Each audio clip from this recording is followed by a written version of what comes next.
Siri, quelle est la température? Il fait moins 47 degrés dehors. La température ambiante en Antarctique est de moins 20 degrés Celsius. Ici, elle est de moins 47 degrés Celsius.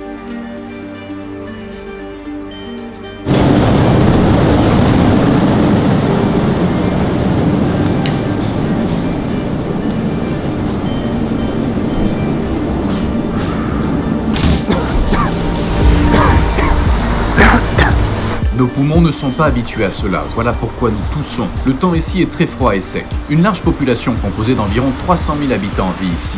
Yakoutsk est la capitale de la République de Sakha, une région autonome de Russie située à 450 km du pôle Nord. Comme cet endroit se trouve à l'extrême nord-est de la Sibérie, il est très isolé du reste du monde.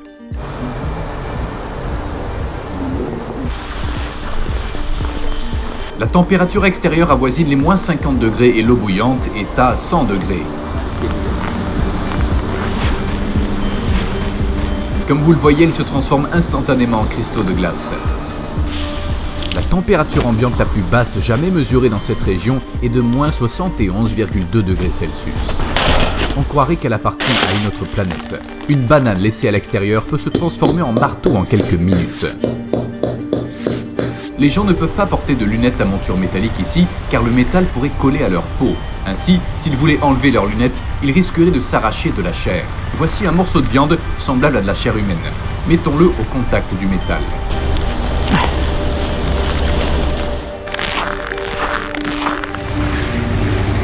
Comme vous le voyez, ce sont des tuyaux d'eau et ils doivent être posés au-dessus du sol, car le sous-sol est gelé par la glace. Il y a en fait une masse de glace de 30 mètres d'épaisseur sous la ville. Regardez, cette rivière est complètement gelée. Durant l'ère soviétique, les personnes qui contredisaient les idées de Staline étaient exilées dans la région de la République de Sakha. Ceux-là étaient des policiers, des hommes d'affaires, etc. En fait, certaines des personnes qui vivent aujourd'hui à Yakoutsk sont leurs petits-enfants. Cet endroit a donc été une terre d'exil. Aujourd'hui, une vie urbaine normale s'y déroule. Cette vie pourrait être appelée un enfer de glace. Elle repousse les limites de la nature humaine. On a beau s'emmitoufler, rien n'est suffisant pour garder nos corps au chaud. Si vous possédez une voiture ici, alors vous avez un gros problème. L'hiver s'étend sur 6 à 7 mois ici, et durant cette période, vous ne pouvez jamais conduire votre voiture. Si vous insistez pour la conduire, vous ne pourrez jamais arrêter le moteur de votre véhicule. Par exemple, la voiture avec un moteur en marche que vous pouvez voir ici est vide. Il n'y a personne à l'intérieur. Il existe des centaines de voitures comme celle-ci. La raison pour laquelle le moteur tourne est que s'il s'arrête, il risque d'être complètement recouvert de glace et l'huile du moteur gèlerait. Comme vous le voyez, le propriétaire de ce véhicule a dû décider de ne pas faire tourner sa voiture pendant un long moment. Au bout de 20 minutes d'arrêt du moteur, il est normal de perdre tout espoir. Une autre voiture gelée qui attend d'être réutilisée l'été prochain. Cette voiture fonctionne, non? Voyons s'il y a quelqu'un à l'intérieur.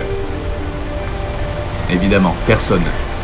Vous imaginez l'énorme gaspillage d'énergie que cela représente. Heureusement, la Russie est un pays assez riche en ressources de pétrole et en gaz naturel. Regardez, le tuyau d'échappement de cette voiture est gelé à l'extrémité. C'est dire le froid qu'il fait. Il y a des couvertures spéciales pour la protection, mais parfois ça ne suffit pas, et les personnes qui en ont les moyens gardent leur véhicule couvert dans un garage chauffé.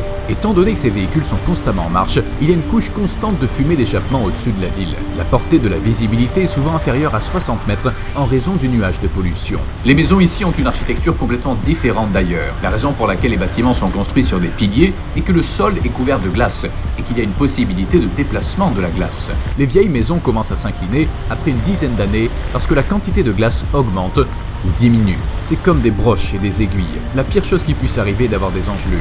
Sachant que le réfrigérateur fonctionne à environ 4,4 degrés et un congélateur à moins 20 degrés, nous pouvons affirmer avec certitude que tout ce qui se trouve ici pourrait faire office de congélateur de haute technologie puisque la température est de moins 50. Cela explique pourquoi certaines personnes sont capables de conserver leurs fruits ou leur viande en les accrochant simplement à leurs fenêtres. Puis-je faire de la luge avec cette serviette ?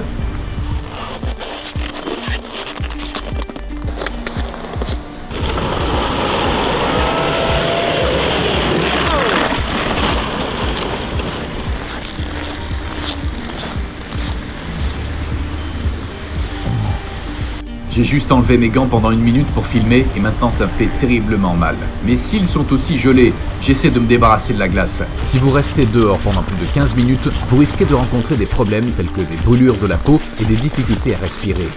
Un refroidissement qui commence par une douleur semblable à une piqûre d'aiguille.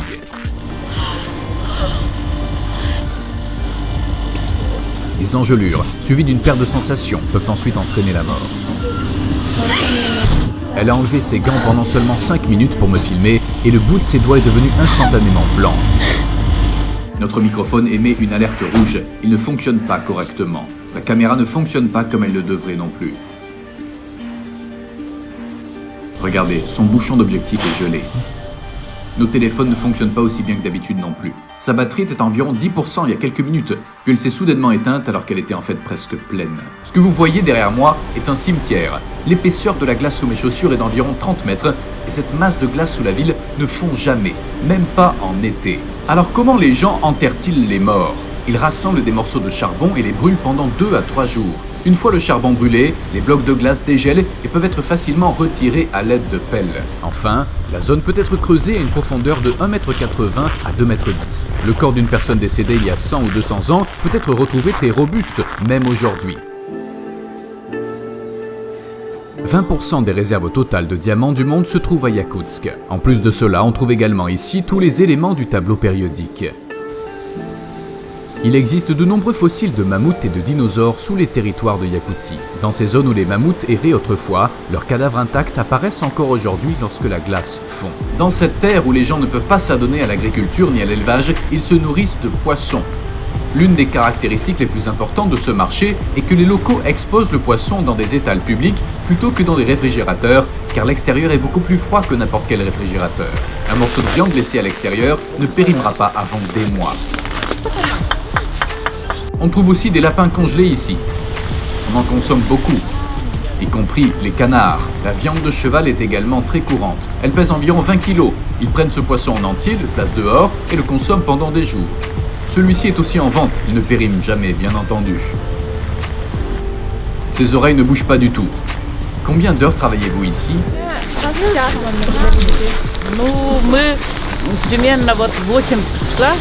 Depuis combien de temps faites-vous ce travail? Combien de couches de vêtements portent vos employés?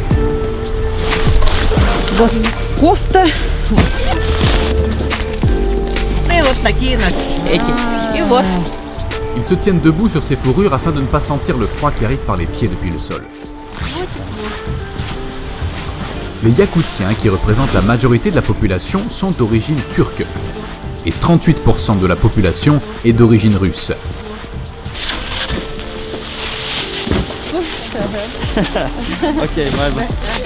Il n'y a que de tels chiens ici. Malheureusement, les chats ne peuvent pas survivre. Uniquement les mammifères à la fourrure très épaisse. Il y a 2 couches de verre à l'intérieur des voitures. Ainsi, lorsque le climatiseur réchauffe l'intérieur, celui-ci ne perd pas immédiatement sa température. Ce qui est le plus effrayant sur la route, ce sont les personnes dont la voiture tombe en panne et qui risquent de mourir. Ils doivent la réparer dans les 30 minutes. Sinon, l'huile du moteur sous le capot gèle en quelques minutes. Si les gens sont bloqués dans ces zones rurales sans signal téléphonique, ils ne peuvent que mourir de froid en quelques heures. C'est la raison pour laquelle chaque conducteur a une boîte à outils dans sa voiture. Notre voyage vers le village s'est achevé par une promenade en traîneau à chiens.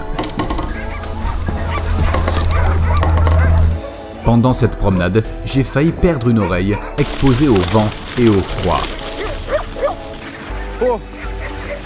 La douleur était insupportable. Maria nous a acceptés dans sa maison du village. Maintenant, nous allons pouvoir en savoir plus sur ce mystérieux peuple yakoutien. Tu peux le voir, presque aussi épais que mon doigt. Je ne sens pas mon oreille quand je la touche, elle est toute engourdie. Regarde mon autre oreille, elle est beaucoup plus fine. Les chevaux d'ici sont beaucoup plus petits que les chevaux que l'on voit habituellement. Leurs corps sont conditionnés pour être petits. Ils nous ont donné leurs propres vêtements et nous nous sommes emmitouflés.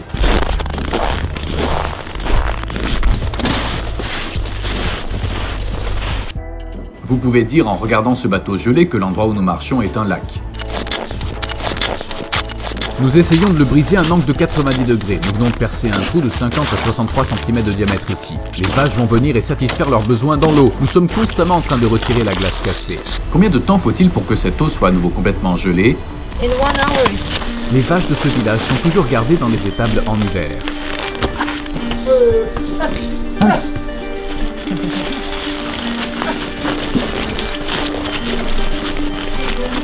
Elles n'ont jamais froid? They do, of course.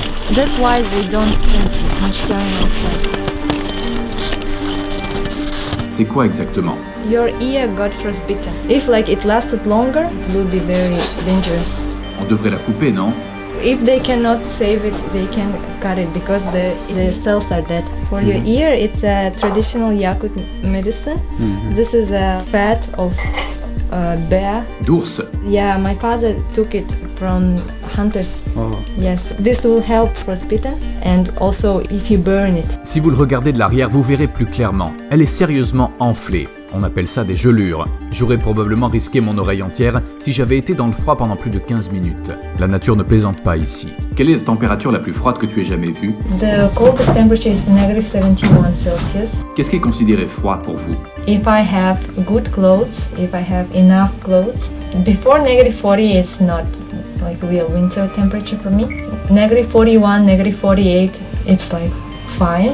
Below negative 48, it's cold. And below negative 52, it's very cold. And every degree feels. The funny thing is like cold weather feels like fire, like burning. Oui, c'est vrai. Maintenant, mon oreille brûle. Je sens qu'il fait si chaud. Sometimes people drink too much and they fall asleep somewhere outside. And one night outside, some people didn't have proper clothes and they went to the woods and their car broke down. They couldn't call someone because no phone service. Yeah, and it ended. Que pensez-vous de la nature? The whole lifestyle of Yakut people, of Saha people, is taking care of nature, respecting it. Early childhood, me and my family, we used to go to the woods to fish, to hunt. It's just a part of our life. And we always remember that we are not the owners of this land. We are just guests. For example, we always make a ritual. When we go to pick some berries, we always take a little food with us. We leave it on the ground and say, nature, please share with us. Please give us some food. It's for the master of that land, for the spirit. Vous croyez que la nature a un esprit? Yeah. For example, when we go to the forest, you shouldn't speak loud because you can disturb the spirits. You shouldn't drink there, have fun there, throw the garbage. Don't bother, don't disturb, don't destroy. Yakut religion is not something which is written in a book or there is a church.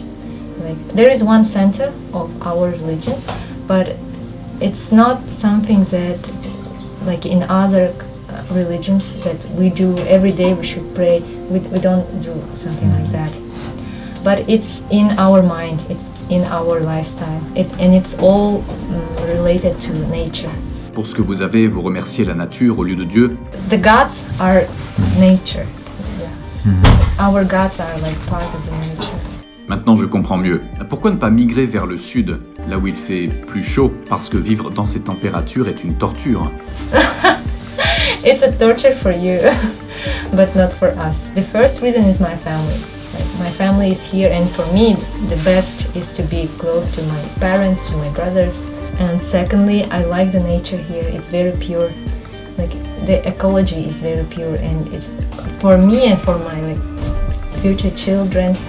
Breathing fresh air, it's very important. Third, because of our culture, I want to preserve our language, our traditions, and give them to the next generations. Yakutsk connaît aussi des étés. En juillet, la température moyenne journalière est d'environ 19 degrés. En raison du réchauffement climatique, les masses de glace de notre monde fondent et des cadavres de mammouths apparaissent. Mais aussi des virus cachés depuis des milliers d'années que l'homme moderne n'avait jamais rencontrés auparavant et qui peuvent réapparaître. Lorsque les Européens ont migré vers l'Amérique du Nord, la grippe qu'ils ont apportée avec eux sur le continent a entraîné la mort de la plupart des Amérindiens qui avaient été isolés pendant des siècles. La grippe ne nous a pas tués car notre système immunitaire était fort.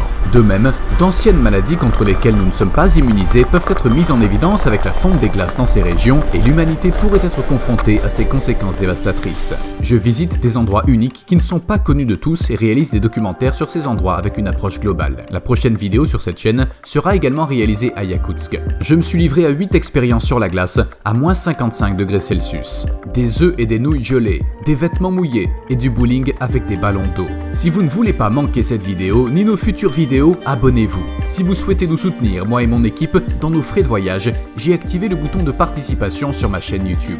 Vous pouvez cliquer sur les liens qui figurent dans la description de cette vidéo et nous aider à créer des documentaires indépendants avec une approche globale. Merci de votre soutien. Je tiens également à remercier mon équipe d'avoir créé ce projet avec moi. Au revoir maintenant. C'était Ruhi Chenet.